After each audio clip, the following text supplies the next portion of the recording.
반갑습니다. 지난번에 1박 2일로 같이 술을 먹었던 기억이 있은 인도 분들이 많이 계시고 우리 회장님도 뵙고 우리 박 대표님도 그렇고 많이들 반갑습니다. 방금 소개받은 전화진입니다. 제가 요 옆에 옛날에 그 하동강 곰탕집 아시는 분 여기에 이게 뭐 괜히 나이 먹었다고 그럴까봐 지금 얘기 안 하시는 거죠? 에? 하동강 요 삼각지 아시죠? 예, 제가 그 골목에서 태어났습니다. 그래서 옛날에 여기가 조선일보였어요. 제가 초등학교 때 여기 이제 이 신문사에 어린이 조선일보에 제가 여기 왔던 기억이 있고요. 학교는 여기 초등학교를 여기 수성초등학교라고 종로구청, 지금 종로구청 수성초등학교를 나오고 중학교는 그 휘문중학교 나오고 그래서 제가 중학교 때까지는 요 근처에서 놀았습니다. 예? 근데 그때 이 명동 바닥에 그 소똥, 개똥 많이 있었어요 여기. 예? 참 그 생각하면 불과 뭐 몇십 년 전인데 서울시 한복판에 전차가 다녔잖아요. 제가 그래서 을지로에서 여기 전차 타고 종로를 학교 다니기도 하고 그랬었는데, 근데 그 소똥 밟던 소똥 아니면 개똥 같은데 개똥 개똥 밟던 이 서울시에서 이렇게 변화가 있었다는 건 참 놀라운 일입니다. 제가 오늘 여러분들하고 나눌 얘기는 디지털 전환 기반의 지속 가능 발전 전략입니다. 영어로 그냥 SD by DX 요겁니다. SD by DX. 그래서 지금 모든 뭐랄까 발언이라고 그럴까? 앞으로 미래. 그러니까 제가 미래의 키워드는 기후 위기입니다. 기후 위기. 그렇죠? 기후 위기. 그러니까 모든 게 산업도 그렇고 뭐 정치도 그렇고 이 기후 위기를 전제로 하지 않은 것들은 앞으로 상당히 힘들 거다라는 생각을 합니다. 그 다음에 디지털 기반은 이미 과거 우리가 살던 때하고는 전혀 다른 디지털 기반을 갖고 있어요. 그럼 이 디지털 기반을 전제로 여러분들의 미래를 설계하느냐 아니면 이거를 전제하지 않고 설계하느냐에 따라서 굉장한 차이가 있다. 그건 이해하시죠? 그래서 오늘의 주제는 이거예요. 그냥 SD by DX. 그래서 여러분들은 오늘 1시간 한 30분 같이 제 얘기를 들고 기억 딱 하나만 하시면 됩니다. SD by DX. 제가 왜 이 얘기를 하냐? 98년도에 제가 한국과컴퓨터 사장이 됐었는데요. 98년도에 아래한글을 개발했던 한국과컴퓨터의 이찬진 사장은 국회의원이 돼 있었고요. 비례대표로. 근데 김해의 남편. 김해의 남편. 그래서 제가 가끔 김해의 남편이 되기도 합니다. 제가 한컴 사장이어서 저보고 김해의 남편이냐고 그때는 그랬어요. 감사합니다. 그런데 그분이 이제 비례대표를 하고 한컴이 어려워졌어요. 이제 뭐 IMF 직전이었으니까. 직후죠. IMF 직후니까. 근데 시대적인 그런 위기도 있었고 한글 개발을 하는 데 있어서 그 당시에는 이제 MS 도스라는 OS가 도스였는데 도스에서 돌아가는 한글을 윈도우 버전으로 업그레이드 못했어요. 그래서 좀 위기가 있었는데 그때 그래서 이제 회사가 이제 문을 닫냐 마냐 막 이러는 상황에서 이찬진 사장이 이제 어쩔 수 없어가지고 누구한테 손을 내밀었냐면 마이크로소프트한테 손을 내밀었습니다. 그 마이크로소프트가 누구예요? 한국과컴퓨터의 경쟁사잖아요. 항복을 한 거지 경쟁사 가서 나 지금 돈이 없으니까 돈 좀 줘. 그래서 마이크로소프트가 3천만 불을 투자하기로 합니다. 그래서 그 당시 배순현 장관이 우리나라에 이제 글로벌 기업이 투자한다고 막 박수 쳤어요. 좋아라. 그런데 그게 이제 조건이 하나가 붙었습니다. 아래 한글을 개발하지 않는 조건으로. 아래 한글 개발 안 하면 3천만 불 줄 테니까 빚잔치 하고 다른 거 해라. 그 얘기는 뭐예요? 시장을 뺏겠다는 거죠. 그래서 한글 사용자들이 들고 일어났습니다. 그래서 한글 지키기 운동본부를 만들고 이게 어떻게 300억 가치밖에 안 되냐? 1조의 가치를 우리가 뺏기는 거다. 그래서 그때 금모으기도 했지만 한글 지키기도 했어요. 그때 저는 이제 해외 시장을 개척한다고 미국으로 이사를 갔습니다. 멍청하게 아파트도 팔고 다시는 안 한다고. 그때 아파트를 갖고 있었으면 돈을 벌었을 텐데 아파트도 다 팔고 애들 데리고 미국을 간 거예요. 그래서 미국 가서 이제 막 드라이버 라이센스 따고 뭐 집 얻고 막 이러고 있었어요. 근데 한국에서 그런 일이 벌어지면서 공개로 이제 CEO를 모집을 한 겁니다. 공개 모집을. 이 한컴을 살릴 사람을 CEO로 모집을 하고 저는 강연을 해달라고 해서 비행기 표까지 보내서 강연을 해달라고 해서 기분 좋게 겸사겸사 한국을 간다는 느낌으로 한국에 왔다가 제가 저 설악산에서 이렇게 강연을 했는데 그때 제 강의를 들은 분들이 벤처협회 임원들이었어요. 그래서 강연이 끝난 게 한 밤 10시인가 좀 넘었는데 그때 당시에 지금 돌아가셨는데 이민아 메디슨 그때 회장님께서 야 전사장 한국에 오랜만에 왔는데 술이나 한잔 먹자. 근데 대빵을 데려가서 술을 한창 먹이더니 한 컴을 살려야 된다. 그래서 한 컴을 살리는 내가 어쩌라고요. 그래서 그 다음날 면접 보고 그 다음날 한컴 사장이 됐습니다. 그래서 우리 마누라는 이제 미국 가서 사는 줄 알고 집도 다 팔고 미국 갔는데 출장 갔다가 한컴 사장 됐다고 언론에서 막 떠든 거예요. 물론 내가 미리 얘기했죠. 나 이거 해야 될 것 같다. 왜 해야 될 것 같다라고 생각을 했냐면 제가 미국을 가니까 아까도 말씀드렸지만 저는 서울에서 한복판에서 태어났잖아요. 그러니까 한국에서는 제가 촌놈이 아니에요. 촌놈 소리 들어본 적이 없는데 미국을 가니까 촌놈이더라고요. 야 이게 내가 함부로 와서 덤빌 때가 아니었구나 하는 생각을 해서 겁이 좀 덜컥 났습니다. 야 이게 조그만 회사가 와서 덤빌 때가 아니다. 굉장히 뭐 일단 규모가 달라. 골프 우리 저 상금도 다르잖아요. 그죠? 공이 하나 더 붙잖아요. 거기는 우리보다. 그러니까 모든 게 다 그렇더라고요. 뭐 이런데 뭐 브로셔에 광고 하나 내는 것도 공이 하나 더 붙어. 근데 여기서 100만 그때 돈은 컸어요. 100만 불을 펀딩 받아서 갔는데 야 이거 노잣돈을 충분히 만들었다 그러고 갔는데 가보니까 이게 그냥 한 1억밖에 안 되는 거예요. 가보니까. 그래서 야 이건 참 잘못 온 것 같다는 생각도 하고 있었는데 한글화 컴퓨터를 맡아라 그럴 때 야 그럼 이런 브랜드가 있는 이런 회사도 망가져 버리면 진짜 소프트웨어가 나갈 길이 막막하겠구나. 그래서 그냥 얼떨결에 맡았어요. 사실은 출장 왔다가 이제 그때부터 이제 회사가 막 돌아가는 겁니다. 정신없이. 직원이 내 기억으로는 그 엔진 개발자들만 좀 남아 있었고 다른 직원들은 다 그만뒀고요. 월급이 한 5개월 밀려 있었고 제가 월급을 얼마 받는지도 모르고 조건이 뭔지도 모르고 그냥 됐어요.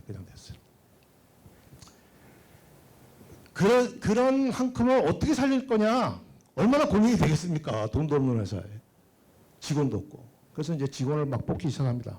사정 해가지고 필립 모리스에서 담배 팔더라도 데려오고 막 이렇게 뽑고 펀딩을 해야 되는데 뭘로 펀딩을 합니까? 한글 개발한다고 하면 누가 돈을 주겠습니까? 그때 당시. 외국에서 해야 되는데. 그때 제가 메시지를 어떻게 만들었냐? 야, 인터넷 시대가 온다. 그렇지 않냐? 인터넷 시대가 오지 않냐? 근데 인터넷 시대에 우리 대한민국 사람들은 한글을 엄청나게 사랑해. 이 한글을 사랑하는 유저들을 전부 인터넷 유저로 만들겠다. 그게 뭐냐면 지금 구글 닥스예요. 그죠? 구글의 오피스. 클라우드 오피스 뭐 이런 거죠. 그걸 하겠다 그랬어요. 그래서 4월 달에 700만 불 펀딩을 받고 주가가 500원보다 못하던 액면가를 500원으로 이제 그 5,000원짜리를 분할을 해가지고 500원짜리였는데 한 400원 하던 때 제가 한 컴에 들어갔거든요. 근데 그 700만 불이 들어온다 그러니까 1,000원쯤 가더라고요. 그래서 이제 한 700만 불을 받고 또 9월 달에 제가 2천만 불을 또 펀딩을 했는데 그때 아마 한 만 원 뭐 남짓 뭐 이랬어요. 그러면서 이제 본격적으로 주가가 올라가더니 15일을 상을 치면서 2000년 1월 3일 날 딱 계산했는데 5만 한 8천 원까지 갔습니다. 근데 저는 이제 돈을 못 받았잖아요. 월급을 못 받, 뭐 월급은 얼마 주지, 뭐 4천만 원인가 뭐 어쩌고 하여튼. 그래서 이제 이사해서 돈이 없는 회사니까 그 당시에 처음으로 스탁 옵션을 줬어요, 저한테. 그냥 그게 뭔지도 몰랐어요, 사실. 100만 주를 받았습니다, 스탁 옵션을. 그래서 한때 액면가가 580억이 된 거예요, 1년 만에. 드라마틱하죠. 예? 그래서 1년 만에 떼부자가 된 사람이 됐습니다. 돈은 없고 숫자만 떼부자가 된 거예요, 숫자만. 돈은 없고. 그랬는데 결국은 이제 뭐 몇십억 그래도 받았습니다. 제가 3년, 한 4년쯤 하고 그만뒀는데 돈을 받고 나오긴 했는데 그때 자회사인 네띠양이라는 회사가 있었어요. 기억나시죠, 네띠양? 지금은 역사 속에 사라졌는데 그 회사에서 살리겠다고 받은 돈을 집어넣고 살리려고 하다가 IT 버블이 꺼지면서 쫄딱 망했습니다. 있는 집, 그래도 집이 한 2채는 있었는데 싹 다 날리고 강남에 60평짜리 아파트 살다가 분당으로 쫓겨가고. 분당은 좀 아픈 추억이 있는데 오피스텔 40평짜리 뭐 40평인가 30평 오피스텔로 쫓겨갔는데 우리 와이프가 그 60평 때 쓰던 소파 있잖아요. 그걸 지고 왔어. 그래서 둘 놀 데가 없는 거예요. 놀 데가 없는 거예요. 그래도 우격다짐을 그거 갖다 집어넣더라고. 저 시위하는 거죠. 어? 빨리 이거 제대로 놀 때를 살려내라. 이제 그거였겠죠. 제가 왜 이 말씀을 드리냐면 그런 격동을 겪으면서 인사이트가 생겼어요. 미래에 대한. 그래서 지금은 뭐냐? 그 당시에는 제가 인터넷 시대가 온다고 떠들었는데 지금은 뭐냐? 뭐라고 그러셨죠? 뭐라고 그랬죠 제가? SD by DX다. 그래서 여러분들 머릿속에 오늘 지속가능 발전이라는 것을 귀담아 두시고 그 다음에 디지털 전환이라는 것을 귀담아 두시면 오늘의 강의 목적은 달성이 되는 겁니다. 아셨죠? 자, 저는요 인류가 제가 왜 이런 생각을 하게 됐냐? 제가 국회에 있을 때 일자리 문제를 가지고 고민을 많이 했습니다. 야, 일자리를 창출하는 게 우리가 해야 될 일이지. 근데 아무리 생각해도 어떤 일자리가 늘어날지 머릿속에 떠오르질 않아요. 그런데 저는 IT 하는 사람이니까 IT가 인간의 일자리를 뺏어가고 있는 거는 아주 잘 이해하고 있는 거죠. 그죠? 그러니까 세상이 확 바뀌어가고 있는데 도대체 어떤 일자리가 나온다는 거냐에 대한 고민을 쭉 하다 보니까 도대체 일이 뭐야? 뭘 해야 되는 거야? 이런 고민을 계속했습니다. 자, 그래서 얻은 결론. 인류는 응애하고 태어나서 어른이 된 육체를 가진 20대 정도가 아니냐라는 생각을 갖고 있습니다. 인류 문명이. 그래서 이제 더 이상 양적으로 성장하면 어떻게 돼요? 비대해져. 비만이 와. 그 다음에 더 하면 어떻게 돼요? 병이 걸려. 그러니까 이제 몸을 관리해야 돼요. 육체적으로. 근데 어른이 됐어요? 어른을 구분하는 그 변수들은 몸만 있는 게 아니죠. 그분이 가지고 있는 인간성, 그분이 가지고 있는 네트워크, 지적 수준, 뭐 등등 많죠. 눈에 보여요, 안 보여요? 잘 안 보이죠? 그 보이지 않는 수많은 것들이 이 어른의 판단 기준이 되는 겁니다. 가치가 되는 거예요. 그죠? 이제 인류는 눈에 보이는 게 아니고 눈에 보이지 않는 4차원의 세계.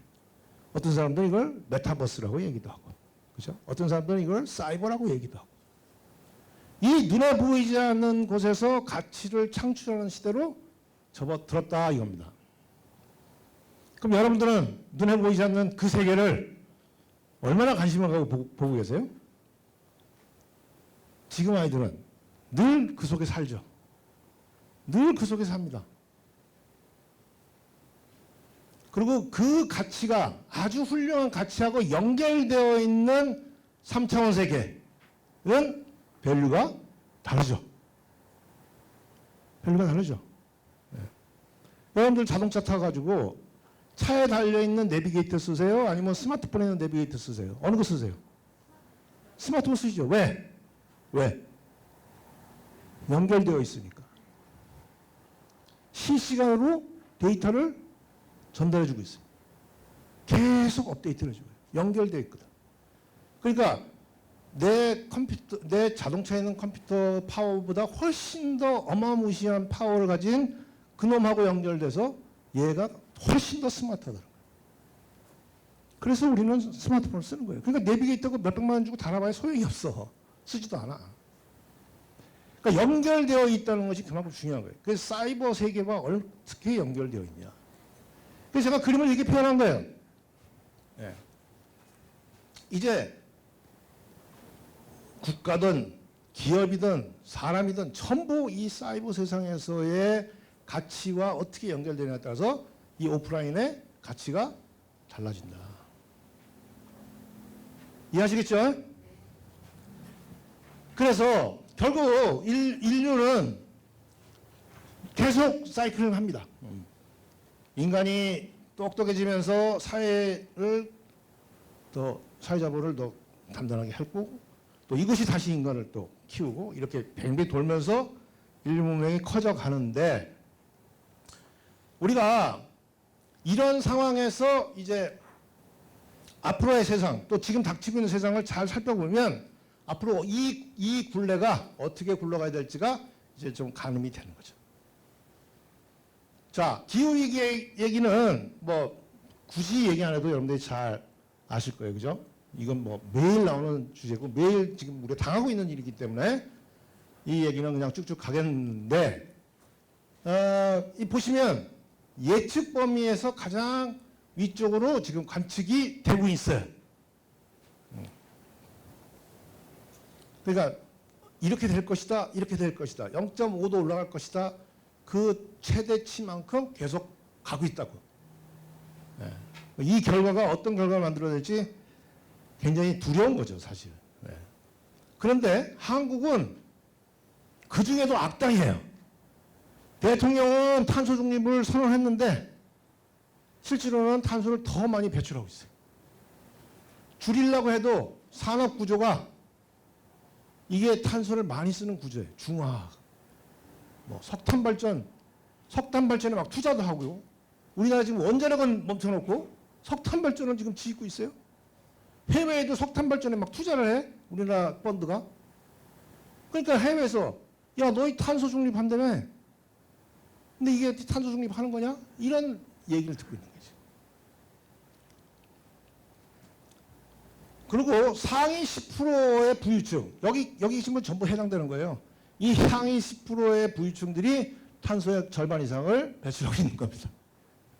그러니까 어떻게 해야 되겠어요? 줄여야겠죠. 네. 그 다음에 두 번째는 코로나보다 무서운 식량 위기가 온다. 여러분들 이제 이거 우습게 볼 게 아니다. 식량. 근데 우리는 지금 식량이 어디서 옵니까? 다 수입, 거의 수입. 그러니까 이렇게 수입해서 만약에 그 수입원이 잘못되거나 하면 어떻게 될까요? 굉장히 위험한 상황이 될 수 있습니다. 식량 안보가 굉장히 중요한데 우리 식량 안보가 지금 취약하다.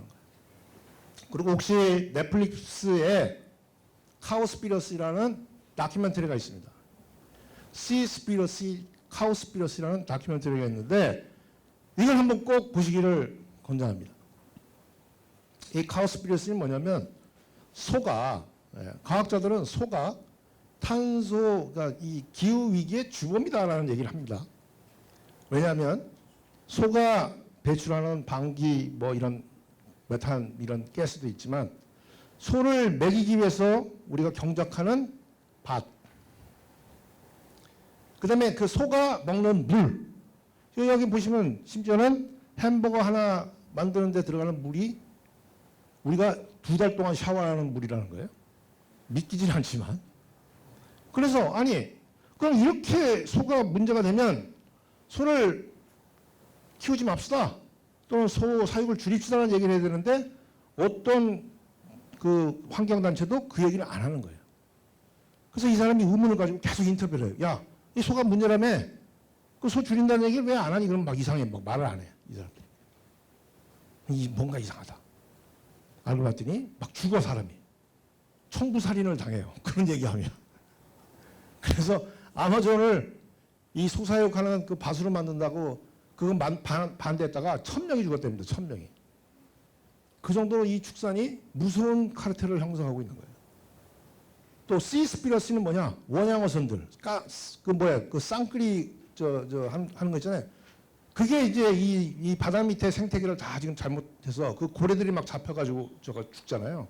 그래서 문제가 있는데 그거 얘기는 안 한다는 거예요. 맨날 바다에 버려진 플라스틱 얘기만 하고 실질은 그 원양어선들이 문제라는 거예요. 근데 그 얘기를 안 한다는 거예요.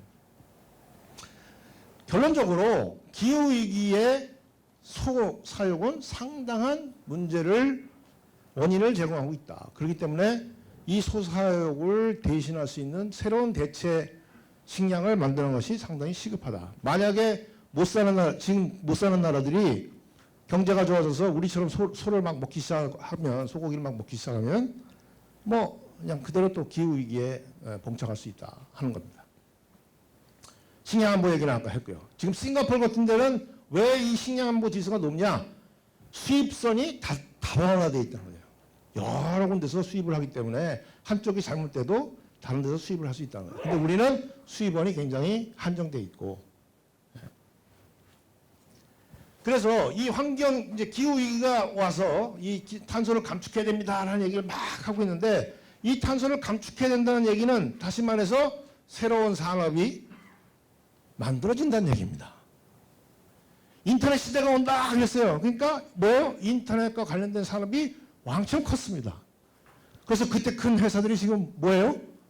네이버, 넥슨 이런 회사들이 조단위 회사가 됐습니다. 조단위 회사. 그때 우리 그냥 같이 이렇게 지나던 마치 대학생 같은 이혜진이가 지금 볼 수도 없는 거물이 되어 있습니다. 넥슨의 김정도 그렇고. 왜? 인터넷 시대가 온다는 것을 그 시대를 준비했기 때문에 파도가 오는 것을 예측하고 파도를 탄 거예요. 무슨 말인지 아시겠죠? 그럼 무슨 얘기예요? 자, 기후위기가 이렇게 오고 있으니 기후위기에 대처할 수 있는 산업은 당연히 클 수밖에 없다. 여기 옆에 있는 저런 산업들입니다. 여러분들의 산업이, 여러분들의 사업이, 여러분들의 기업이 과연 이거와 어떻게 매칭되어 있는지를 한번 생각해 보시라고요. 우리는 탄소를 계속 배출하고 있는 기업이야. 그러면 어떻게 돼요? 사라질 수밖에 없다. 이렇게 되는 겁니다. 그런데 이제 환경적인 걸 봤고요. 아까도 말씀드렸지만 사회적인 걸 한번 보자고요. 도대체 우리는 어떻게 뭘 해야 되느냐 하는 문제. 아까 제가 말씀드렸잖아요. 뭘 해야 되느냐라고 했을 때 이 부분이 아무것도 아닌 것 같은데 사실은 우리 참 간과하고 있어요. 무슨 얘기냐? 자, 우리 회장님은 농경사에 태어나셨죠? 농경사에 태어나서. 우리 박 대표님도 농경사에 태어나셨어. 저는 산업사에 뭐 이 정도 태어났겠죠. 그러면 농경사회에 태어날 때 회장님이 갖고 있던 사회적 자본과 제가 태어날 때 사회적 자본, 그 다음에 지금 우리 손자가 태어났을 때 사회적 자본은 완전히 다르다는 겁니다. 근데 그걸 인식을 잘 안 해요. 그래서 라떼를 자꾸 찾아. 꼰대가 되는 거야. 라떼하고는 전혀 다르다 이거예요. 왜? 출발선이 다르단 말이에요. 사회적 자본이 그네들에게 출발선을 완전히 다르게 만들어놨어요. 다르게. 그러니까 지금 우리 손자는 2살인데 애국가를 부르고 뭐 별짓을 다 해요. 놀랄 놀자예요. 그럼 우리 때 라떼를 생각해서 걔를 바라보면 되겠냐 이거. 근데 우리 사회가 자꾸 라떼를 찾으면서 그 갭을 우리가 일궈놓은 사회적 자본에 의해서 아이들의 수준이 저렇게 다른 출발선을 갖고 있다는 것을 간과하고 있다 이거예요.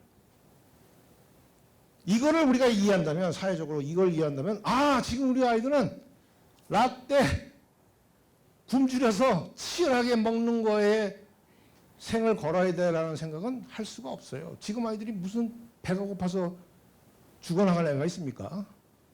네?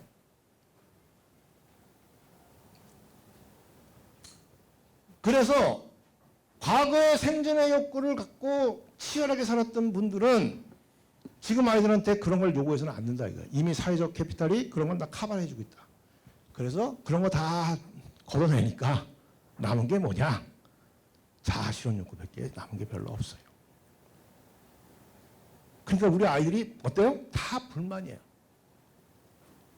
지금 아이들이 다 불만이죠. 왜? 내가 하고 싶은 걸 하고 싶은 거가 뭔지도 잘 모르고 일단 또 하고 싶은 걸 하려고 하는데 그게 잘 안 돼. 불만이에요, 사회가.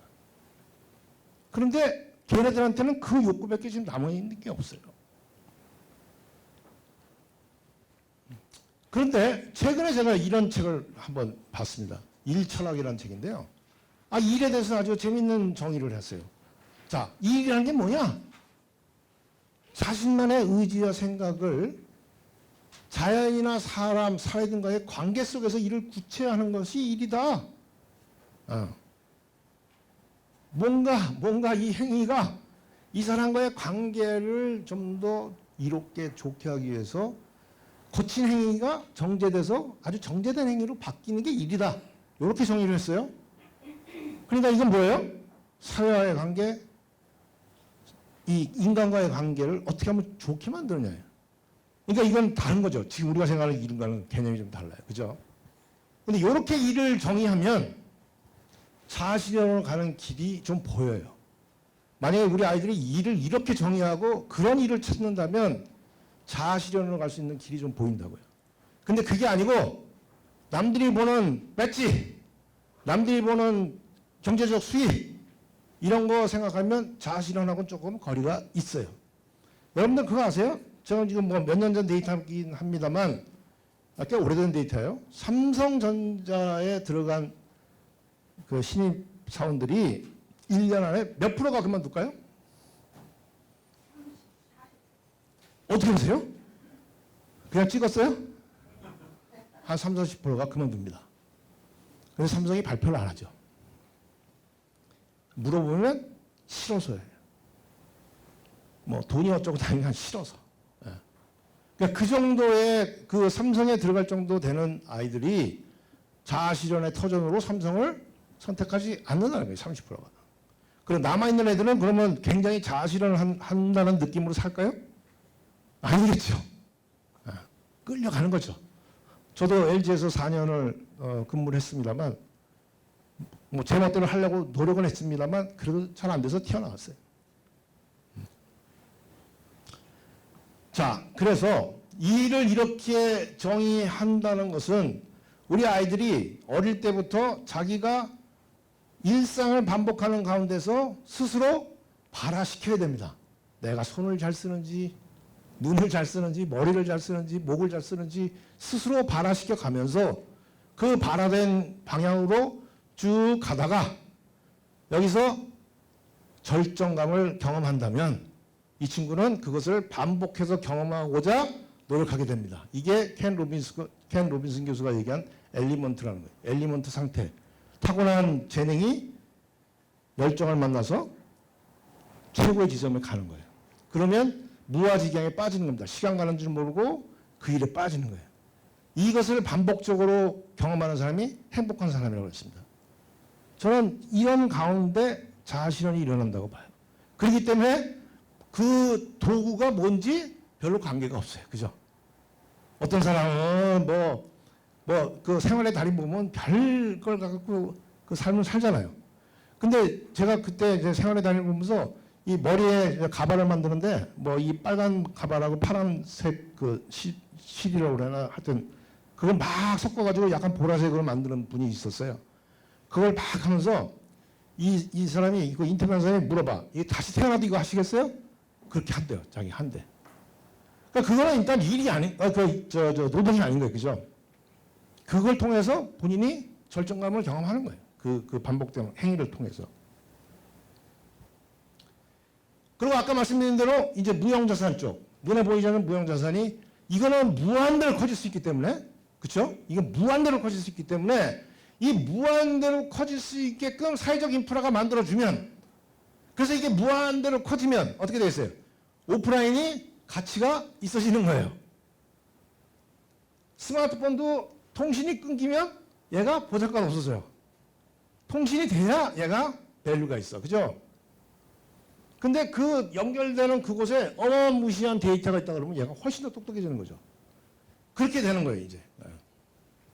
그래서 옛날 같은 이런 조직은 이제 술자리가 별로 없다 하는 거예요. 저런 거는 이제 기계들이 다 하는 거고 굉장히 아주 유연하게 붙었다 떨어졌다 하면서 고도화된 개인들이 이제 서로 이합집산하면서 융합하고 그렇게 해서 일을 하는 시대로 갈 것이다 하는 겁니다. 그래서 아까 말씀드린 대로 자아실현, 이 개인이 고도화되려면 그 원동력은 자아실현인데 자아실현이라는 것은 그 목적이 내 거여야 돼요, 내 거. 그 뭐가 됐든. 예. 굶는 일도 내 거여야 돼. 예. 내재화되어 있는 것이고 그리고 개별적이어야 된다 하는 겁니다. 그래서 이 자아실현에 저는 이 지성이라는 단어가 이렇게 정의되는지 잘 모르겠는데 하여튼 여러 그 표현이 있습니다. 지성이라는 거에. 근데 저는 지성이 이 답없는 질문을 통해서 세상의 문제를 해결하고자 하는 것이다. 이건 일본 저자가 이렇게 정의한 것 같은데 아무튼 그래서 저는 지성사회라고 얘기를 합니다. 답없는 물음을 통해서 끊임없이 자연과 인류에 기여하고자 하는 의지. 우리나라 말로 표현하자면 홍익인간이에요. 이게 홍익인간. 네, 홍익인간. 이 홍익인간을 실천하고자 애쓰는 여기서 사람들이 어떻게 보면 만족도가 가장 극대화될 수 있다고 보는 거죠. 그래서 이제 이런 행위를 하는 사람들은 기계가 도저히 따라갈 수 없는 인간만의 유일한 가치를 구현하는 사람이 되는 것이고 지식을 추구하거나 뭐 이런 사람들은 이제 기계하고 계속 경쟁을 하고 싸우고 자리를 가지고 투쟁해야 되는 이런 상황이 이제 봉착하게 되는 거죠. 자, 그래서 이제 이런 형태의 세상이 될 거다라고 보는 겁니다. 지금은 지성인이 없었던 건 아니에요. 지성인들이 있었죠. 자아실현하는 분들도 계셨고, 그리고 이제 이 지식 노동자들이 대부분을 차지하고 있고, 기계들이 도와주고 있었는데, 이제는 이 지식 노동자들이 설 자리가 별로 없어지고, 기계들이 그걸 대신하고, 그 다음에 지성인이 많아지는 세상으로 가야 된다. 저는 이렇게 보는 거죠. 기계가 이 인간의 일자리를 대체하는 걸 보면 순식간입니다.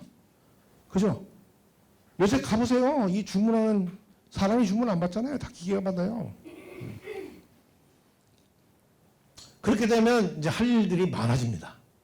아까도 말씀드렸지만 디지털 이 전환 과정에 이런 수많은 인프라들, 그다음에 지속 가능한 것을 위한 인프라, 그다음에 자아실현을 위한 교육. 이거 교육이 지금 교육은 다 아닌 거거든요. 교육 자체가. 그러니까 우리 그러니까 뭐 0세부터 100세까지 다 자아실현이라는 걸 다시 한번 리뷰하고 어떻게 해야 될지를 공부해야 돼요. 그죠? 자기 걸 찾아야 돼요. 그러니까 대학이 지금 20대들을 가리키는 게 아니고 전 인류, 우리 전 세대를 다 교육하는 세대를 바뀌어야 됩니다. 이런 혁신이 일어나야 되는데 아무도 얘기 안 해요, 지금. 자, 한마디로 이런 거죠. 지속 가능한 사회자본, 그 다음에 개인이 고도화되는 사회자본을 만들어서 자아실현 욕구가 극대화될 수 있는 사회를 만들어야 된다. 자, 이렇게 보면 지금까지 우리가 만들어놨던 사회 인프라하고는 좀 다른 형태의 사회 인프라를 만들어야 됩니다. 그게 뭐예요? 산업이고 그게 기회고 우리가 해야 될 일이고 이걸 빨리 잘하는 데들이 이제 다음번에 탑 티어에 올라가는 회사가 되겠죠. 자, 제가 봤을 때 지금 오늘 제가 좀 다룰 얘기는 이 두 가지입니다. SD by DX, 그러니까 지속가능 발전을 위한 것들, 그 다음에 디지털 전환을 위한 것들 몇 가지만 설명을 하겠습니다. 근데 이제 이것들이 이제 지표로 나오기 시작했어요. 그래서 요새는 ESG가 대세다. 이런 얘기를 하죠. ESG. 그래서 이제 너나 할 거 없이 ESG를 외칩니다. 특히 투자자들은 ESG 지수가 낮은 데는 투자하지 않는다. 이런 조건을 갖고 있고요. 제가 얼마 전에 우리나라에서 제일 큰 부동산 자산운용사 대표하고 밥을 먹는데 그분 얘기가 ESG 때문에 죽겠습니다. 그러는 거예요. 그래서 아니 부동산 투자하시는 회사에서 무슨 ESG입니까? 라고 얘기했더니 그게 아닙니다. 해외에서 펀드를 받으려면 ESG 지수가 낮으면 펀드를 못 받는답니다. 안 준답니다.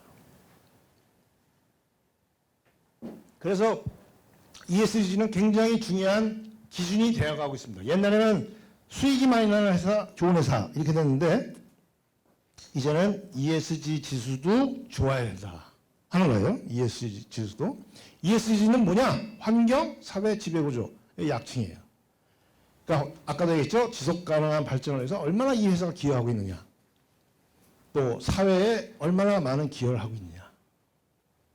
그 다음에 거버넌스가 얼마나 투명하고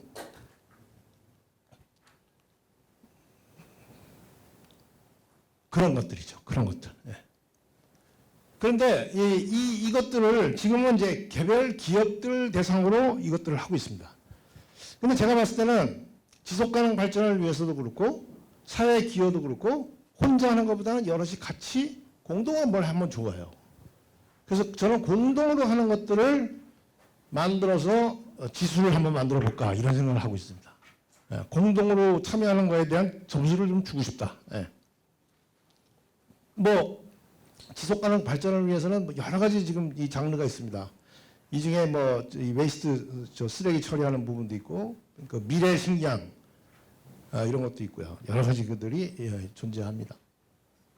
그다음에 디지털 트랜스포메이션이라는 것은 디지털 전환이라는 것은 이게 이제 트랜스가 X라고 표현을 한답니다. 그래서 DX라고 부르는데 이게 그냥 우리가 갖고 있던 것을 디지털로 이렇게 점진적인 업그레이드를 하는 게 아니고 디지털로 새 판이 깔렸다는 전제하에 그 판 위에 새롭게 비즈니스 모델을 만드는 걸 디지털 전환이라고 이해하시면 될 것 같습니다. 네. 그래서 지금 유럽 같은 경우에는 디지털 서큘러 이코노미라는 컨셉을 발표했어요. 우리가 이 물건을 만들어서 폐기하는 리니어한 과정으로 산업의 그 프로세스를 봤는데 이제는 서큘러에서 계속 이 순환하면서 재사용하고 이런 식으로 그 자원을 낭비하지 않고 또 버리지 않고 이렇게 쓸 수 있는 이런 형태의 순환 구조로 경제 시스템을 바꿔야 된다는 것이 유럽의 이제 지금 패러다임이죠. 새로운 패러다임이죠. 그럼 당연히 우리도 이제 이런 형태로 서큘레이션을 하는 구조로 바뀌어야 될 겁니다. 자, 그래서 지속가능 발전을 위해서 제가 하고 있는 일을 잠깐 소개하면 저는 이제 최근에 제가 아까 말씀드렸죠. SD by DX의 약자를 따서 SDX 재단을 이제 운영을 하고 있고요. 최근에 이제 이 SDX 재단으로 전환이 됐습니다. 새롭게 등기가 됐습니다. 그래서 이 SDX 재단은 이제 유엔하고 같이 창업혁신센터, 글로벌 조달 플랫폼, 그다음 탐색안축위원회 이런 것들을 지금 만들어가고 있습니다. 아직 뭐 초기 단계고요. 유엔하고 이제 사인을 하면 제가 공식적으로 이제 좀 퍼블리시티를 할 예정입니다. 지금 사인을 기다리고 있는 중이고요. 그다음에 이 SSMP는 우리가 한 4년 전부터 이 조달 플랫폼을 민간이 열심히 만들어가지고 이 전시회를 계속 하고 있습니다. 그러니까 이게 바트몽고 피라미드라는 좀 못 사는 나라 또는 UN 이런 조달 기구들과의 네트워크를 위해서 만든 조달 플랫폼인데 올해는 9월 27일부터 부산에서 27, 28, 29, 3일 동안 개최가 예정되어 있습니다. 그래서 이 SSMP를 지금 4년째 하고 있다 보니 베트남에서 해달라, 우크라이나에서 해달라 해서 앞으로는 이 조달 플랫폼을 이제 해외에도 계속 확장해서 조달 플랫폼을 운영을 할 계획입니다. 그래서 이 조달 플랫폼의 국내 지속가능 발전을 위한 기술들을 소개하고 또 현재 있는 기술들을 또 소개하고 이렇게 해서 거기에 이제 UN OPS, UN 관계자들이 오게끔 해서 바로 UN의 조달로 이어질 수 있도록 그렇게 하려고 하고 있습니다. 그다음에 이제 이 글로벌 이노베이션 센터는 UN OPS, 이 UN OPS가 UN의 사무국 같은 조직입니다. 그죠? 맞죠? UN OPS가 사무국 같은 조직인데 이 조직에서 지속가능 발전을 위한 기술들을 우리가 직접 한번 인큐베이션 해보자. 이래서 지금 현재 안티구아 앤 바부다의 설립이 되고 스웨덴에 설립되고 일본 고베에 설립되고 이제 한국이 네 번째로 설립이 됩니다. 안티부아 바부다인가 뭐 저기에서는 이미 유니콘이 1년 반 만에 나왔습니다. 백화되는 그 산호초를 정상으로 돌리는 기술을 가지고 유니콘이 된 거예요. 유엔이 1년에 20조 이상을 구매를 합니다. 그렇기 때문에 좋은 기술은 구매를 왕창 해줄 수 있어요. 자기들이 보고 심사해서 뽑고 인큐베이션해서 투자해주고 구매해주겠다는 거예요. 그 센터를 이제 한국에 가져오고 우리 재단은 이걸 운영하는 대표 운영사가 지금 될 겁니다. 한국에서 이제 할 일입니다. 아마 부산에 설치가 될 것 같습니다. 그리고 제가 이제 직접 지금 준비하고 있는 게 탄소감축위원회입니다. 이 탄소감축은 여러분이 잘 아시겠지만 탄소를 줄이는 것을 하나의 자산화해서 이거를 사고 팔 수 있는 구조를 만든 게 유엔이 하고 있는 탄소감축인데요. 유엔이 지금 하고 있는 게 CDM 사업입니다. Clean Development Mechanism에서 청정 개발 체계라고 그러는데 한국의 자본을 가지고 못 사는 나라 가서 탄소를 줄였어요. 그러면 그 줄인 탄소의 10년치, 20년치를 이 사람한테 줍니다. 그 사람들이 돈이 없으니까 우리 돈으로 가서 투자를 해서 탄소를 줄이면 그 탄소 감축분을 우리 주는 거예요. 그래서 제가 지금 그 고문으로 있는 회사가 호치민에 가서 오토바이가 너무 많으니까 오토바이를 수요를 줄여야 되지 않냐, 탄소를 줄이기 위해서. 그래서 제안한 게 뭐냐면 BRT, 버스 전용 차로를 제안을 했는데 거기는 지금 호치민이 이렇게 큰 도로가 없잖아요. 4차선밖에 없어요. 근데 2차선을 전용 차로를 깔면 오토바이 다닐 데가 없잖아요. 그래서 이 회사가 제안한 게 뭐냐면 17인승 카트 같은 전기 버스, 아주 미니 버스죠. 그 미니 버스를 한 10,000여 대를 넣어서 BRT를 합시다. 이렇게 제안을 했는데 호치민에서 좋다. 그래서 이제 이 사업을 지금 전개하고 있습니다. 그런데 문제는 뭐냐면 이 사업의 전체 사업비가 한 6천억 정도 돼요. 근데 그 6천억을 조달하는 건 별 문제가 없어요. 왜냐하면 GCF, 월드뱅크 이런 데서 탄소를 줄이는 사업이라면 돈을 투자해 줄 수 있는 돈이 많아요. 그리고 이자도 0.25, 20년 거치 이런 돈이 많아요.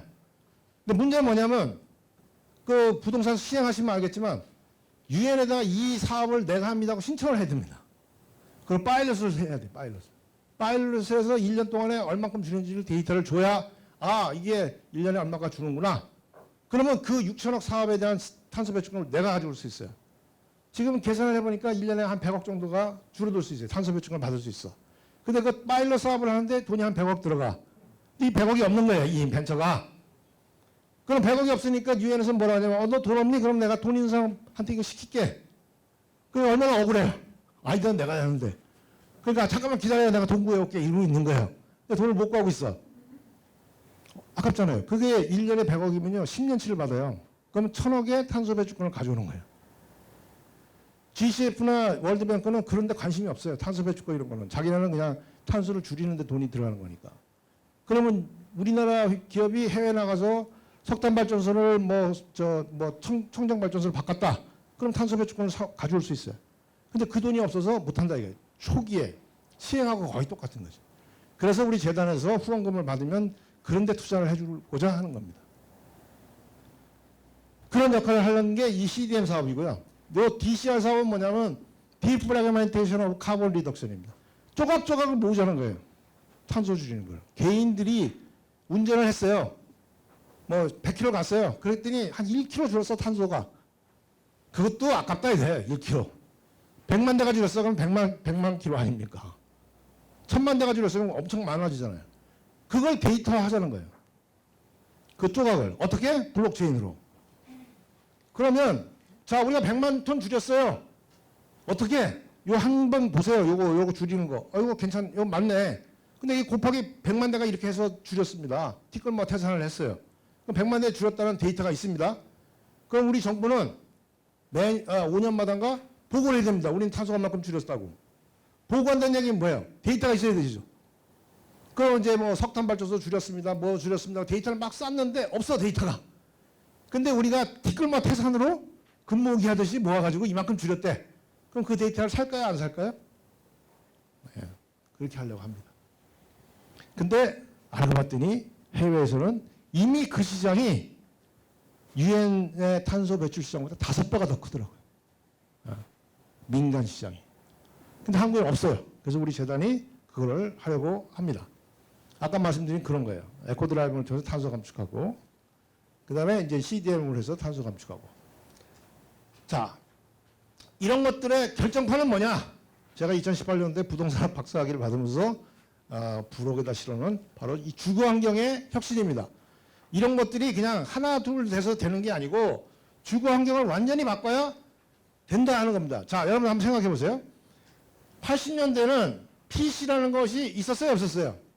제가 대학교 3학년 때니까 83년 뭐 이쯤에서 이제 PC를 처음 만졌어요, 제가. 그때는 장난감이었습니다. 테이프 드라이브 집어넣어가지고 뭐 100줄짜리 그냥 프로그램 하나 좀 돌릴 정도? 아주 장난감이었어요. 그런데 PC가 몇십 년 만에 스마트폰이 됐어요. 스마트폰. 얘가 지금 메모리가 얼마입니까? 몇 기가 그러죠? 몇 기가. 84년에 제가 금성사 들어가서 제가 만지던 시스템 엔지니어로 제가 만지던 컴퓨터가 이만한 키에 기억나시죠? 이렇게 눈깔 두 개 달린 테이프 드라이브, CPU 이렇게 있죠? CPU가 메모리가 그 당시 얼마였냐면 1메가바이트였습니다.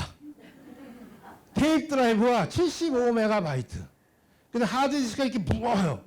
그 팩이 이렇게 들어가는데 그 팩이 하나가 1,000만 원이었어요. 팩이 350메가바이트.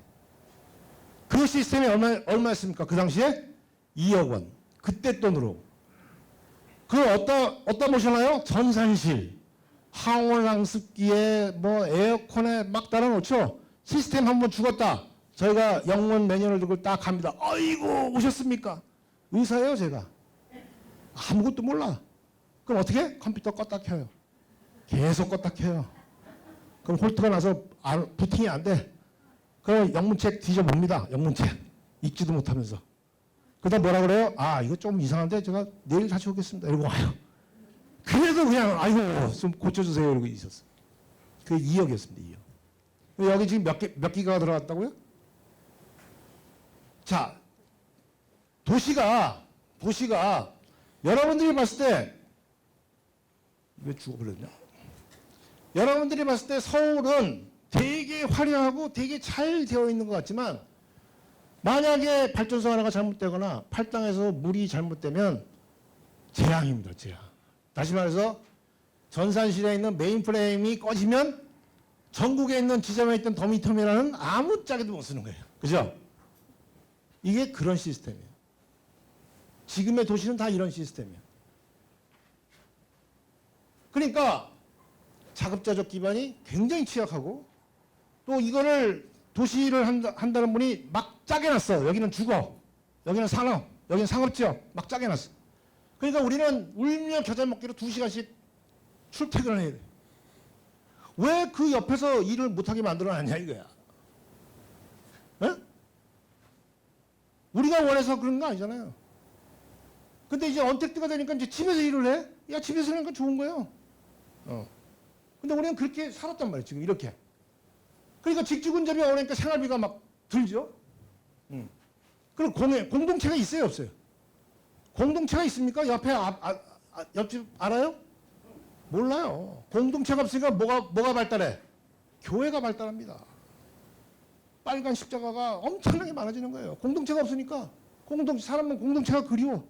그러니까 종교 시설에 가서 공동체의 그 갈증을 해소하는 거죠. 저는 그렇게 보는 거예요. 자, 그래서 지금 모든 나라들이 스마트 시티를 한답니다. 스마트 시티를. 그 스마트 시티를 한다는데 스마트 시티를 한다면서 도시가 가지고 있는 이 수많은 기능들, 교통, 안전, 이 수많은 기능들을 그대로 놔두고 거기에 IT를 붙여서 스마트 시티를 한답니다. 예? 여러분, 이거는요, 스마트 시티가 아니에요. 스마트 시티는요, 자, 이 엔드로이드라는 OS 위에 여러분들 보세요. 여기 뭐가 있습니까? 카메라도 있죠? 내비게이터도 있죠? MP3 플레이어도 있죠? 별로 게 다 있어요. 근데 돈 냅니까? 돈 안 내요. 왜? 인프라가 플랫폼이 있기 때문에. 플랫폼 위에 애플리케이션이 올라간 거예요. 자, 그러면 여기 교통, 안전, 환경, 복지 이 모든 것들을 기본 플랫폼을 깔아놓고 그 위에다 애플리케이션을 얹는다면 효율이 어떻겠어요? 무지 좋아지겠죠. 이걸 할 수 있을까요? 없을까요? 어려워요. 왜? 기득권이 너무 세요. 전기 기득권 얼마나 셉니까? 한전, 에너지 마피아. 물은 또 어떻습니까? 그래서 어려운 겁니다. 그래서 사람들이 팔아먹을 수가 없으니까 말을 안 해요. 저렇게 만들자고. 저렇게 만들자고 얘기도 안 하고 그냥 아까처럼 있는 데다가 IT 붙여가지고 뭐 상황신이나 뽐나게 만들어주고 이걸 스마트 시티라고 얘기하는 겁니다. 우리같이 장사 안 할 사람이나 이런 얘기하고 떠들고 다니는 거지. 자, 근데 이렇게 만들면 완전히 다른 이런 형태의 도시를 만들 수 있다 이거예요. 이런 형태. 여러분 만약에 PC가 안 나왔으면 지금 이 순간에 우리가 원하는 컴퓨팅 파워를 메인프레임이 감당할 수 있었겠습니까? 아무리 성능을 만들어내도 못하겠죠? 절대 못합니다. 분산되고 고도화되지 않으면 절대 우리가 원하는 컴퓨팅 파워를 감당할 수 없었다. 그러면 다시 도시도 분산되고 고도화되고 독립적으로 운영되는 것들이 모여야 우리가 원하는 주거 환경을 커버할 수 있다. 전 세계가 지속 가능하게. 이겁니다. 바로 이거. 이거 노벨상감 아닙니까? 이거. 그래서 제가 정의한 도시를 시티라고 정했어요. 시티. SITI라고 일부러. 그래서 자급자족 토대의 자아실현이 가능한 도시를 구축하자는 겁니다. 세 가지 요소가 반드시 필요하다. 제로 베이직, 어반 베이직, 컬처 베이직. 자, 제로 베이직은 뭐냐? 물, 에너지, 식량 이런 거 자급자족 하자는 겁니다. 아까 우리가 자아실현을 하기 위해서는 두 가지 요소가 꼭 필요합니다. 하나는 뭐냐? 먹고 사는 게 해결돼야 돼요. 굶어 죽는데 무슨 자아실현입니까? 당장 먹어야지. 생존의 욕구가 충족돼야지. 안전의 욕구. 그러니까 먹고 사는 걸 해결하기 위해서는 이 도시가 자연으로부터 얻을 수 있는 모든 에너지를 얻어서 먹고 살게 합시다 하는 거예요. 그걸 위해서는 협동조합 같은 걸 만들어서 에너지도 공짜로 얻고 하늘에서 물도 공짜로 얻고 쓰레기 재활용해서 쓰고 두 번째 어반 베이직 도시 기능을 내재화합시다 하는 겁니다. 이 도시 기능을 내재화하자고 그렇게 떠들었는데 잘 안 됐는데 코로나가 그걸 그냥 바로 하게 해줬어요. 다 이제는 언택 얼마든지 내재화될 수 있죠. 얼마든지. 그 다음에 마지막으로 컬처 베이직. 어떤 공동체라도 그 공동체가 아까 얘기했죠. 일이 관계, 거친 행위가 정제된 행위로 전환되는 과정이라고 했는데 그런 공동체가 서로가 서로한테 시너지를 주는 그런 색깔 있는 커뮤니티를 만드는 거예요. 그리고 그 커뮤니티가 싫으면 또 다른 커뮤니티로 가면 되는 거죠. 그죠? 이게 제 컨셉입니다. 그리고 이 안에 OS를 하나 딱 만들어 집어넣습니다. 도시를 관장하는 OS. 이거 어려운 거 아닙니다. 법이 안 되는 거지. 시스템적으로 보세요. 그렇잖아요? 근데 우리가 네이버에서 지금 처리하는 데이터량이 얼마겠어요? 구글이 처리하는 데이터량이 얼마겠어요? 근데 도시에서 나오는 센서에서 나오는 데이터가 얼마겠어요? 별거 아니에요. 그런데 도시 OS가 있으면 여기 있는 수많은 기능들을 그 안에서 다 컨트롤합니다.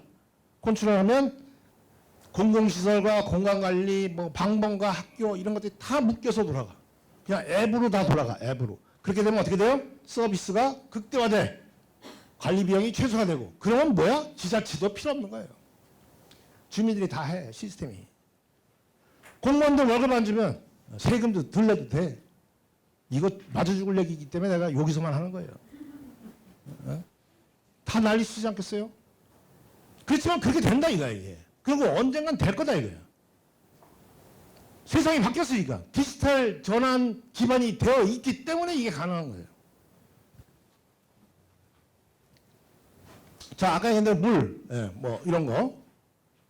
이 뭐 서큘레이션하고 순환하고 이렇게 하면 아주 최소한해서 할 수 있습니다. 뭐 이 수소를 가지고 수소 만들어서 뭐 물도 주고 열도 주고 전기도 주고 이런 기술들이 많이 나와 있어요. 근데 산업부는 인정 안 해. 환경부에서는 좋다고 그러고 막 이럽니다, 지금. 제가 국회 있을 때 우리 박영숙 대표님 제 국회 질의 시간 10분을 줘서 그냥 국회 한전 사장부터 그냥 다 까게 만들었어요. 한전 없어진다 그러고 여기 계신 사장님들 다 자리 없어요 이제 막 이러고 깠어요. 그 다음에 이제 스마트폰. 이게 뭐냐? 로컬 푸드가 된다. 여러분들 채소 상추를 밭에서 키워서 이거를 차에 실어서 가락동 시장에 와서 경매해서 다시 이거를 대전의 시장에 갖다 주는 이 과정에서 탄소 배출이 얼마나 많이 나옵니까? 그 다음에 감모율이라는 게 있습니다. 그 과정에서 사라지는 게 30%예요. 그러면 동네에서 또는 집에서 상추를 키워가지고 거기서 바로 옆집에다 주면 감모율이 없어요. 그래서 스마트팜은 이제 도시로 들어와야 된다. 이게 도시로. 그래서 제가 이걸 지금 용산구하고 조금 하고 있습니다. 그러니까 좀 빈 땅 있잖아요. 빈 땅에다가 스마트팜 만들어서 일단 뭐 과일 이런 건 안 돼. 아직 에너지가 약해가지고. 근데 이제 엽채류 같은 건 가능하니까 엽채를 키워가지고 동네 그냥 파는 거예요. 그걸 이제 장애인들 일자리로 지금 만들려고 하고 있는데 각 도시 마을마다 저런 스마트팜이 만들어져서 공동체가 같이 만들어서 먹으면 일단 물류 줄어들죠. 이것도 다 죽일 얘기예요. 이거 나 총 맞을 얘기예요.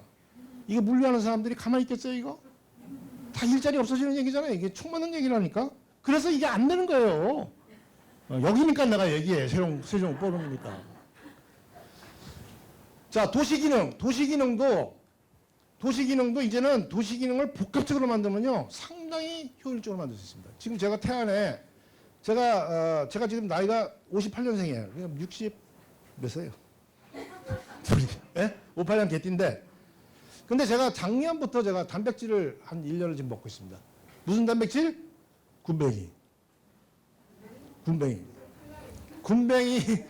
군뱅이에서 추출한 단백질을 먹고 있습니다. 그래서 이걸 먹으면서 제가 몸이 상당히 좋아졌어요.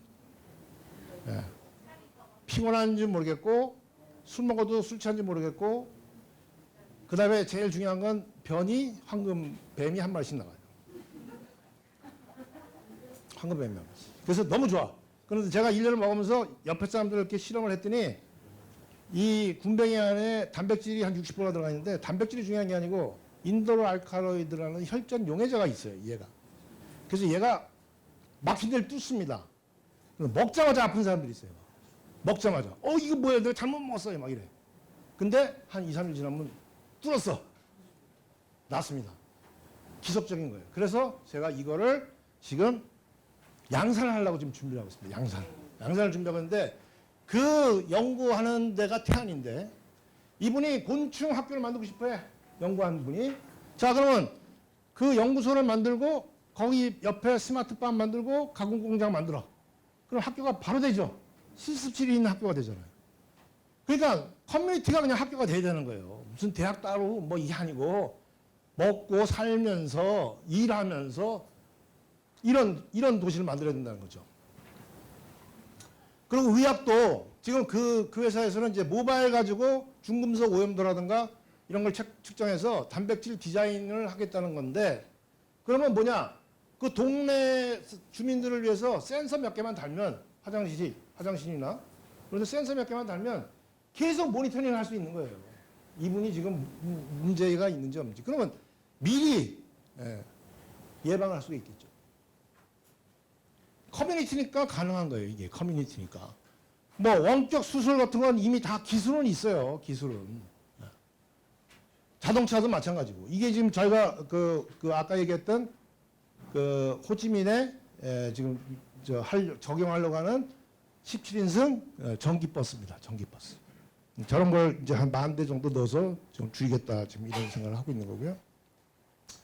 그 다음에 이제 이 컬처리지 마지막으로 목적과 사명이 있는 공동체를 만들어야겠다 하는 겁니다.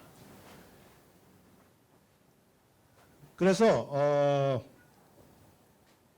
아까도 봤지만 요런 이제 그 여러 가지 복합 시설이 들어가서 거기서 자아실현을 위한 여러 가지 그 시설들이 있어서 그것이 그 개인들한테 이 시너지를 낼 수 있는 또 공동체가 서로 협조할 수 있는 이런 형태의 구조를 만들었으면 좋겠다라는 겁니다. 그래서 제가 이제 몇 군데 지금 시도하고 있는 게 뭐냐면 도시를 그냥 100% 전기차만 들어오는 도시를 만들자. 기름차는 못 들어와. 그러면 어떻게 돼요? 배터리가 전기차, 아이오닉 같으면 아이오닉은 정확하게 모르겠는데 한 5일치 전기는 얘가 갖고 있습니다. 자동차가. 그러면 각 집마다 5일치 전기를 저장하고 있어요. 그러면 우리 집에 전기가 좀 부족하면 옆집 거 갖다 쓰면 돼. 그게 마이크로그리드예요. 자동적으로 되는 거예요. 왔다 갔다. 그러면서 서로 돈 주고받으면 돼요. 거래하면 돼. 그러면 집집마다 5일치 전기를 저장하고 있는 배터리 자동차가 있으면 다 배터리가 있는 거나 다름없죠. 그 다음에 이제 피어셀, 연료전지, 수소를 위한 연료전지 발전이라든가 수소를 생산하는, 물에서 수소를 생산하는 그런 플랜트라든가 이런 걸 넣어서 100% 신재생의 에너지, 그러니까 100% 작업하는 도시를 만드는 겁니다. 이 얘기는 뭐냐? 베리어블 코스트가 안 들어간다는 거예요. 전기 에너지 비용이 안 들어간다는 거예요. 그죠? 그게 뭐 많지 않다고 생각할 수도 있지만 일단 다른 데가 다 잘못돼도 여기는 전기가 계속 생산된다는 거죠. 예. 그리고 이제 이런 상상을 하는 겁니다. 자, 여기 쓰레기를 가져오는데 쓰레기를 저 쓰레기통 있는 데 가서 버리는 게 아니고 쓰레기를 들고 카페에 와서 노닥노닥 하면서 이건 좀 고칠 거야. 그러면 메이커스 랩에 가서 고치고 고치는 기계들이 다 있는. 그래서 고치고 벼룩시장에다 내놔. 이거 가져갈 사람 가져가시고 이걸 하나의 이벤트, 하나의 문화로 만들자는 거예요. 꼭 버려야 될 거면 가서 버리는 거예요.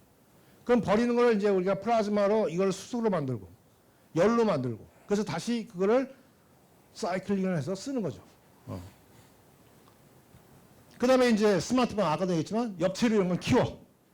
그리고 단백질 같은 거 공급받아가지고 거기서 공유 주방을 해서 뭔가 같이 만들어서 서로 나눠 먹고 이런 거죠.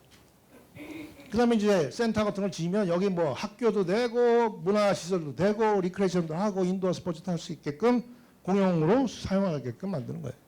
이제 언택트가 되다 보니까 이런 게 가능하겠구나 하고 이제 사람들이 인식하는 거예요. 옛날부터 된 거예요. 옛날부터 될 수 있는 거예요. 근데 안 한 것 뿐이죠. 학교는 학교에서 해야 되고 공부를 하는 데서 해야 되고 이렇게 안 한 것 뿐이에요. 다 같이 겸해서 할 수 있는 거예요. 그래서 아까 얘기한 대로 자급자족이 중요한데 이 자급자족은 협동조합을 만들어서 하자. 기본소득은 협동조합을 만들어서 하자. 아까 제가 군뱅이를 지금 스마트폰에서 키우면 월 한 200원 만들어줄 수 있을 것 같아요. 주민들한테. 되면 진짜 좋겠어요. 난 거기서 살 거거든. 몰라 아직 몰라. 만들려고 하고 있어. 한 200만 정도 하고 그 다음에 업사이드는 각자 알아서 업사이드를 맥시마이즈 하자는 거예요. 기본만 같이 하자는 거예요. 기본. 그러니까 사회주의와 자본주의를 섞자 이거예요. 정반합이 이제 믹스업 해가지고 아래는 사회주의, 위는 자본주의. 그리고 이제 그렇게 개발을 하려면 개발 방식이 좀 달라져야 되는데 이미 외국에서는 개발 방식이 좀 달라졌습니다. 어떻게? 20년 돈을 빌려줍니다. 펀드들이. 그리고 20년 거치 이렇게 해서 돈을 회수합니다. 그렇게 되면 어떻게 돼요? 이게 이제 지금 어떻게 됩니까? 이게 그냥 그 개발자들이 시행사들이 그냥 투자해가지고 개발 이익 받으면 성공했다고 나가버려. 그럼 그 안에 있는 사람들이 그냥 그 관리비 쓰고 막 이러면서 가야 돼. 근데 부동산 가격이 올라가니까 까짓 거 상관 안 했어. 근데 앞으로 부동산 가격이 오를까요? 저는 그런 얘기는 함부로 못 하겠는데 한 번도 맞은 적이 없어가지고 저는 계속 내린다고 주장하는 사람이니까 한 번도 맞은 적이 없어요. 우리 마누라한테 맨날 혼나요. 아이고 네가 무슨 부동산 박사냐 이러면서 절대 안 맞습니다. 그래서 말하기가 좀 그런데 저는 안 올라갈 것 같아요. 어쨌거나 그런데 이제 앞으로는 어떻게 되느냐? 이 집을 사는 게 아니고 이 같이 공동체가 이걸 유지하면서 아까 얘기한 대로 이 공동체가 얻는 밸류, 이 밸류로 서로 쉐어링하면 훨씬 더 그게 이익이 될 수 있다. 그래서 비용도 줄여야죠. 유지보수를 줄이고 이런 형태로 바뀌면 좋겠다라는 생각인데 아직 여기까지는 못 갔습니다. 자, 그래서 이 시티라는 개념이 아직 유토피아 같은 개념이지만 이 개념이 활성화되면 그렇죠. 얘는 탄소 배출을 안 하니까 지속 가능성이 극대화되겠죠. 그리고 기초 생활이 안정화되고 그리고 얘가 많아지면 개인 가치가 극대화되겠죠. 그럼 신인류가 이제 되는 겁니다. 신문명이 만들어지는 겁니다. 역사적인 거예요. 나는 이 말 할 때마다 감동이야. 내 스스로 감동. 자, 그래서 그러면 이제 각 도시마다 곤충 시티도 나오고 공작하는 메이커 시티도 나오고 메디컬 시티도 나오고 시티가 색깔 있는 시티가 나오는 겁니다. 크진 않지만 거기는 딱 여기는 메디컬이 아주 중심인 여기는 라바 곤충이 중심인 이렇게 이제 색깔 있는 도시들이 모여 살아. 메가시티가 되는 거예요. 클라우드, 이 스마트폰이 이제 모여있어요. 스마트폰이 여기 많잖아요. 요렇게 됐으면 좋겠다는 거고, 그러면 거기에 맞는 산업이 얼마나 많이 만들어지겠습니까? 지금 있는 것들이 다 좀 변형돼야 되겠죠. 변형. 그래서 저는 이 꿈을 꾸고 있는 겁니다. 뭐냐? 제가 국회에서 산업위에서만 4년 있었는데 제가 질의도 했어요. 야, 만약에 북한에 문제가 생기면 우리 에너지 공급할 거냐? 공급할 에너지가 없어요. 주기도 어려워요. 그리드도 달라. 그리고 지난번에 기억나시겠지만 캐도를 막 지어줬잖아요. 짓다가 중단했어요. 왜 중단했는지 아세요? 캐도는 지어줄 수 있어. 근데 여기서 전기를 생산하면 집에 보내야 되잖아요. 전력망이 있어야죠. 망이 낡아가지고 전력을 보낼 수가 없어요. 그러니까 망을 까는데 돈이 더 들어. 그래서 중단한 겁니다. 이거 만들어봐야, 전기를 생산해봐야 전달할 방법이 없는 거예요. 그 전달하는데 그것까지 깔아달라면 돈이 더 들어. 그래서 중단한 겁니다. 그 망이 지금 시원찮아요, 여기. 그러면 북한이 만약에 문이 열렸어. 그러면 그 사람들 가만히 있을까요? 다 기어 나옵니다. 38선 넘어 막 내려올 거 아니에요. 중국으로 넘어가고. 그럼 빨리 안정을 시켜야 될 거 아닙니까, 거기. 어떻게 안정시켜요? 방법이 뭡니까? 지금까지 얘기했잖아요. 마을 단위로 작업자적하는 도시를 마을 단위로 갖다 주면 몇 년 안에 새로운 도시, 새로운 문명을 만들 수 있어요. 처음에는 뭐 배터리가 약해. 선풍기 틀어. 배터리가 좋아졌어. 우리 스마트폰처럼. 처음에 PC는 안 되잖아. 지금 스마트폰 돼. 그러니까 성능이 좋아졌어. 그럼 에어컨 틀어. 통신, 위성에서 인터넷 쓰게 해줘. 컴퓨터 없어? 그럼 중고 갖다 줘. 일단 써. 컴퓨터 갖다 주면 공부한다니까, 그냥. 그냥 공부해요. 안 가르쳐줘도 공부한다고. 그러면 각 마을 단위로, 그 다음에 스마트방 하나씩 갖다 줘. 컨테이너. 업체로 키우게 하고.